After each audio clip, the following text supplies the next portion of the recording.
You're listening to Aaron this Tuesday evening. Thanks for your company tonight. Just gone 26 minutes to 8. Now, we spoke about it a little bit earlier in the show, but it does seem everyone's talking about Baby Reindeer on Netflix, or people are at least talking about it online, but also doing the bad things on it online. More on that later. Now, it's a seriously uncomfortable watch, but you sort of have to watch it. It's one of those. It's a true story from writer and creator Richard Gadd. It's about the experience he had when he was in his 20s, but it deals with some really difficult subjects and not just the stalking. Well, Richard Gadd thanks one organisation for the help they gave him at the time. We Are Survivors is based in Manchester. Duncan Craig OBE is the CEO, and he joins us now. Duncan, thank you for joining us tonight. That's all right. Thank you. No, really, really appreciate it. Now, Baby Reindeer is off the scale, shocking from our perspective. But is this typical? Is this something you see a lot of?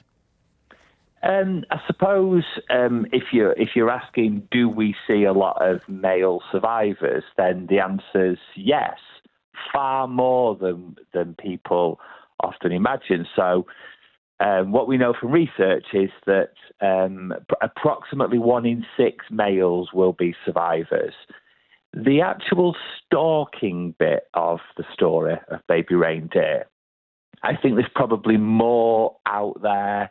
There's more men that have had these experiences of stalking, but don't really talk about it. It really feels like this is sort of the sort of the beginning of a bigger story. And what's fantastic about Baby Reindeer, and what's fantastic about any kind of stories in film and TV and soap opera, is it does exactly this. It begins a conversation. And when we can have a conversation within society, that's when culture changes. And that's when people begin to feel more kind of able to express themselves. Which is great. And they're being able to talk is, or just getting people talking, that's a real important thing here. But Sure. Duncan, there's a bit I think that might resonate with a lot of people, and it's quite a difficult watch when he first goes to the police and he says, this is happening. And when you see a man describe what is happening, you can see the other man going, well, nothing's happening. Is that common? That's kind of part of the problem. So I think when I kind of say society, I'm talking about everybody. I'm talking about everybody listening now, whatever job they do, whether they're police officers or they work in banks or, you know, they're stay-at-home dads and mums. I'm talking about everybody.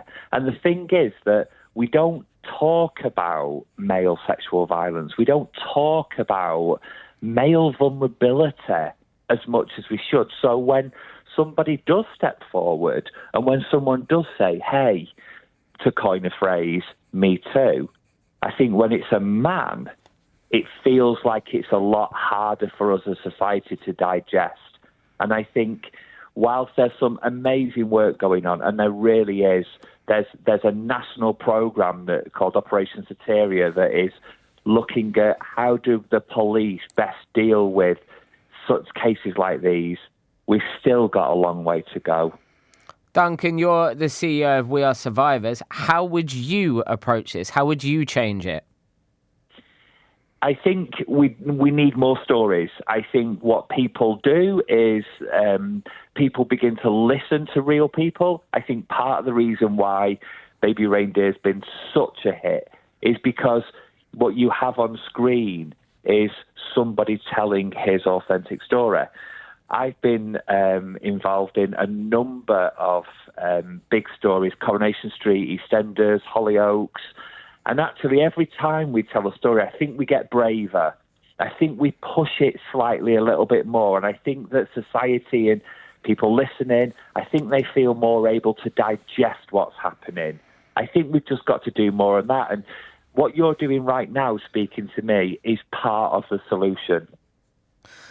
And I love that. I do something called the Circle of Men on Wednesdays between 8 and 9 o'clock to try and get more men talking about a whole variety of things. And one thing we always talk about, Duncan, is vulnerability and having the ability to be vulnerable in front of others, whether it be through a mic or through a camera lens, is so, so important.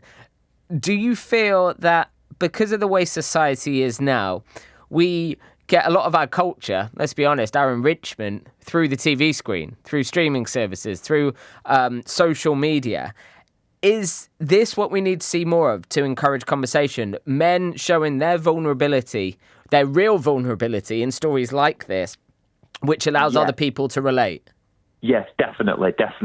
But it's not, and I think there's something about, if we can tell more honest stories, if the media can find space to tell more honest stories, and I don't just mean kind of like drama stories, I mean documentaries, real people. You just said that, like music and spoken word. And if you begin to look at some of those really powerful documentaries, the one that automatically springs to mind in my head now is the Rio Ferdinand documentary. Where what you effectively had is you had these, in inverted commas, real men talking about something that was deeply personal. What we saw is we saw real men, so to speak, showing emotion. We've got to lose this kind of stiff upper lip. We've got to get rid of this idea of kind of pull your socks up and get on with it. Because suicide is a major problem. Mental health is a major problem. Everybody's got a man in their life, whether it's their dad, their brother, their best mate, their best man, their son. Everybody's got a man in their life that they deeply care about. And the question that I always ask people is, if that man in your life that you really care about needed help, needed a space to be vulnerable, wouldn't you want to give it him? Giving people that space, isn't it? It's giving people that space, but also opening up that space where people are able to share their vulnerability, and when they can, it's magnificent. And you mentioned the stories then of real men, and then you mentioned the word suicide, and I think especially from young men, still the biggest killer of men aged 18 to 30 is suicide, which is utter nonsense. It's ridiculous, and we obviously have to do something about it. But also there's real stories. I think Roman Kemp's was a huge one, wasn't it? Because it was actually on that subject. Sure, and we've got a horrible statistic where 85 men are dying by suicide every single week. That can't happen. I kind of sometimes I want to sort of shake people and go, come on, lads. Surely we can just reach our hand out and say, mate, it's okay. It's okay to not be okay. Let's kind of start just putting a big arm around us all and just show people that whatever you're going through, there's got to be light at the end of the tunnel, and we're not going to do that by keeping quiet. I think what Richard's doing is helping us talk about something by using his art, by using his craft. He's helping us talk about something, and I'm so incredibly grateful to him. What can We Are Survivors help people with? If someone right now is feeling however they're feeling, what can you guys do? If somebody's feeling like they need to speak to somebody now, if they go to our website, www.wearesurvivors.org.uk, there's a telephone number right at the top. It's a 24-hour abuse helpline. 24 hours a day, 7 days a week. The line is open for all men, all women across the UK. It's run by our colleagues at Rape Crisis England Wales, and it's there for you, for everybody. Don't feel like you have to speak out, but know that if you want to, you can speak out. This is your story. This is your time, and nobody else gets the right to tell you when to do it. Duncan, I didn't know if I was going to ask this, but I feel I want to. You can refrain and say no. Duncan Craig OBE, CEO of We Are Survivors. What's your story and why are you doing this? So I started We Are Survivors, which was originally called Survivors Manchester, back in 2009. And I started it because I'm a survivor of sexual abuse, rape and sexual exploitation myself. And when in about 2004, 2005, I started to kind of, I suppose, deal with the stuff that I had to deal with when I was training to be a psychotherapist. And I was faced with this idea of, I've got to deal with that kind of stuff from the past that I've just put away, put in the back of my mind. And I reached out for help. And there was very, very few people there that were able to help me because I was a man. So when I kind of got enough weight behind me, when I realised that I was kind of well enough, I started reaching out and asking people if they could help. And we opened the doors in 2009, and we've been going ever since. And right across the country, there's some great places in Nottingham.